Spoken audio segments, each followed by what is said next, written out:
السلام علیکم ورحمۃ اللہ وبرکاتہ۔ جماعت ششم مضمون اردو، سبق نمبر 8، ڈاکٹر ذاکر حسین۔ بچوں، آج کی اس ویڈیو میں انشاءاللہ ہم اس سبق کو پڑھیں گے اور سمجھنے کی کوشش کریں گے۔ شروع کرنے سے پہلے ایک ریکویسٹ، اگر ابھی تک آپ نے اس چینل کو سبسکرائب نہیں کیا ہے تو پلیز سبسکرائب کر لیں۔ اس کے لیے نیچے دیے ہوئے لال بٹن پر کلک کریں اور آنے والے بیل آئکن کو ضرور دبائیں، اور ہاں، ویڈیو اچھا لگے تو اسے لائک اور شیئر ضرور کر دیں، اور کمنٹ کر کے ضرور بتائیں کہ یہ ویڈیو آپ کو کیسے لگا۔ چلیے شروع کرتے ہیں۔ بسم اللہ الرحمن الرحیم۔ سبق نمبر 8، ڈاکٹر ذاکر حسین۔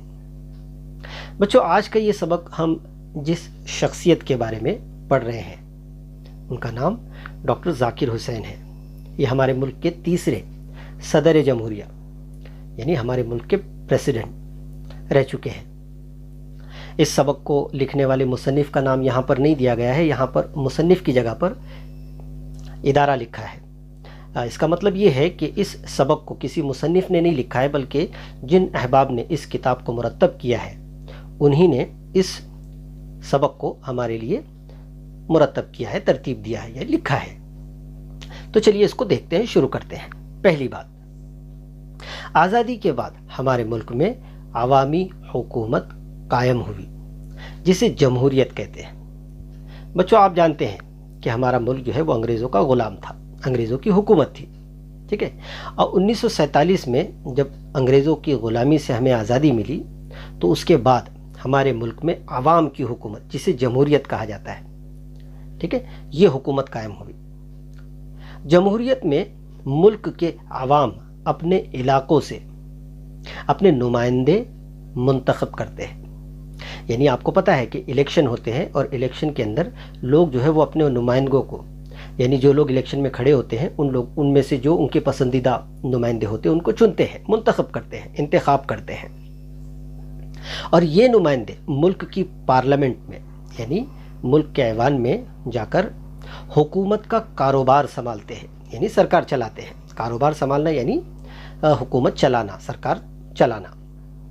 اور انتخاب رائے سے کسی اہم شخصیت کو ملک کا صدر مقرر کرتے ہیں۔ انتخاب رائے سے یعنی وہاں پر، یعنی پارلیمنٹ میں وہ الیکشن کیا جاتا ہے، لوگ اپنی اپنی رائے دیتے ہیں، ووٹ کرتے ہیں، اور یہ سارا معاملہ ہونے کے بعد جو ہے کسی ایک شخصیت کو، کسی ایک انسان کو ملک کا صدر مقرر کیا جاتا ہے، ملک کا پریزیڈنٹ مقرر کیا جاتا ہے۔ پارلیمنٹ کے ذریعے بنائے گئے مسودوں پر صدر کے دستخط سے حکومت کے سارے قوانین بنائے جاتے ہیں۔ بچوں، یہاں پر ایک لفظ آیا ہے مسودہ، مسودوں پر، پارلیمنٹ کے ذریعے بنائے گئے مسودوں پر۔ مسودوں پر یعنی پارلیمنٹ کے اندر جو قانون پاس کیے جاتے ہیں انہیں مسودے کہتے ہیں، اور ان قوانین کے اوپر جو ہے، ان مسودوں پر صدر جمہوریہ یعنی ہمارے جو ملک کے جو پریزیڈنٹ ہوتے ہیں ان کی دستخط لگتی ہے، اور اس کے بعد جو ہے وہ مستقل قانون کی شکل اختیار کر لیتا ہے، جن پر عمل کرنا عوام کا فرض ہوتا ہے۔ بھارت کے پہلے صدر ڈاکٹر راجندر پرساد کے بعد ڈاکٹر رادھا کرشنن نے اس عہدے کو سنبھالا۔ دیکھیں بچوں، یہاں پر ہمارے دیش کے پہلے اور دوسرے جو صدر ہیں ان کا ذکر آیا ہے۔ سب سے پہلے صدر ڈاکٹر راجندر پرساد، اور ان کے بعد ڈاکٹر رادھا کرشنن، ٹھیک ہے۔ انہی کی یاد میں جو ہے ہم یوم اساتذہ، ٹیچرز ڈے مناتے ہیں، ڈاکٹر رادھا کرشنن کی یاد میں۔ آپ نے 5ویں جماعت میں ان کے بارے میں معلومات حاصل کر لی ہے۔ آپ جانتے ہیں کہ صدر بننے سے پہلے ڈاکٹر رادھا کرشنن ایک مدرس تھے، مدرس تھے یعنی ایک استاد تھے، ایک ٹیچر تھے، ایک معلم تھے۔ انہی کی طرح ڈاکٹر ذاکر حسین بھی علی گڑھ اور دہلی میں پہلے درس و تدریس سے منسلک تھے، یعنی انہی کی طرح، یعنی ڈاکٹر رادھا کرشنن کی طرح یہ جو ڈاکٹر ذاکر حسین ہیں یہ بھی ایک مدرس رہ چکے ہیں، جو کہ پہلے علی گڑھ میں اور بعد میں دہلی میں انہوں نے درس و تدریس سے یہ منسلک تھے۔ درس و تدریس سے منسلک ہونا کیا مطلب ہے اس کا؟ یعنی اس ٹیچنگ کے ہے اس میں جڑے ہوئے ہونا، منسلک ہونا، جڑے ہوئے ہونا، یعنی وہ معلم کی حیثیت سے اس میں کام کرتے تھے۔ ان کی عالمانہ خوبیوں اور انتظامی صلاحیتوں کو دیکھ کر انہیں ملک کی صدارت پیش کی گئی۔ بچوں یہاں پر ایک لفظ آیا ہے عالمانہ خوبیوں، یعنی ان کی جو علمی خوبیاں تھیں اور انتظامی صلاحیتیں جو تھیں، ان کی جو مختلف کاموں کا جو انتظام کرنا، اس کو برابر سے پورا کرنا، اس کی جو کوالٹیز ان کے اندر تھی، تو ان صلاحیتوں کو دیکھ کر انہیں ملک کی صدارت پیش کی گئی تھی۔ آئیے دیکھیں ان کی زندگی کیسے گزری۔ اس سبق میں ہم ان کی زندگی کے بارے میں انشاءاللہ تھوڑی سی معلومات حاصل کر رہے ہیں۔ ڈاکٹر ذاکر حسین ہمارے ملک کے تیسرے صدر جمہوریہ ہیں۔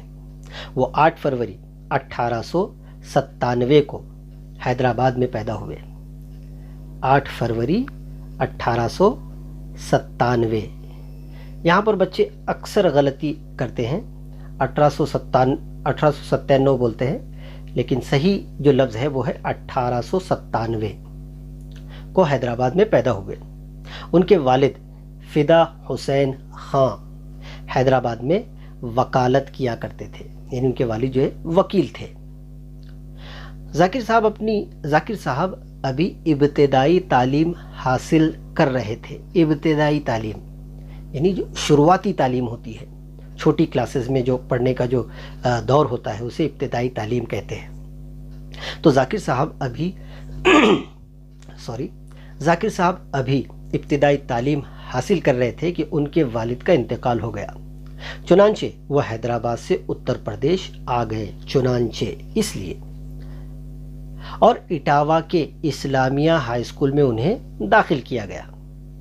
اسکول کی تعلیم ختم کر کے انہوں نے کچھ دنوں لکھنؤ کے ایک کالج میں پڑھائی کی، پھر علی گڑھ میں سر سید کے جاری کیے گئے مشہور مومیڈن اینگلو اورینٹل کالج میں داخل ہوئے، جہاں وہ ایم اے کر رہے تھے۔ ایم اے جو ہے بچوں، یہ جو پڑھائی ہوتی ہے یہ گریجویشن کے بعد ہوتا ہے، یعنی 10ویں کے بعد 11 12، اس کے بعد F Y S Y T Y, یہ 3 سال گریجویشن کے ہوتے ہیں، اور اس کے بعد جو پڑھائی ہوتی ہے اس کو پوسٹ گریجویشن کہا جاتا ہے، جسے ایم اے یہاں پر کہا گیا ہے۔ تو وہ ایم اے کر رہے تھے۔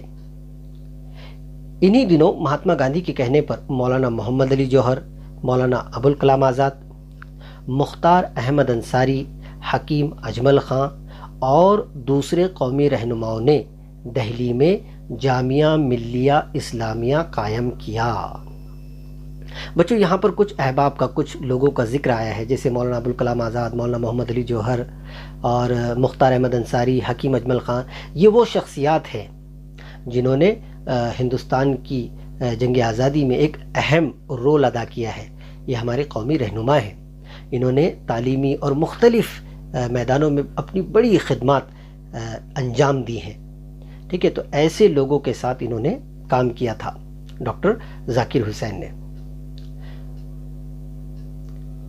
دوسرے قومی رہنماؤں نے دہلی میں جامعہ ملیہ اسلامیہ قائم کیا۔ اب ان احباب نے ایک یونیورسٹی قائم کی تھی جس کا نام جامعہ ملیہ اسلامیہ ہے، یہ دہلی میں ہے۔ ٹھیک ہے، یونیورسٹی کہتے ہیں جس کے انڈر میں مختلف بہت سارے کالجز آتے ہیں، اسے یونیورسٹی کہا جاتا ہے۔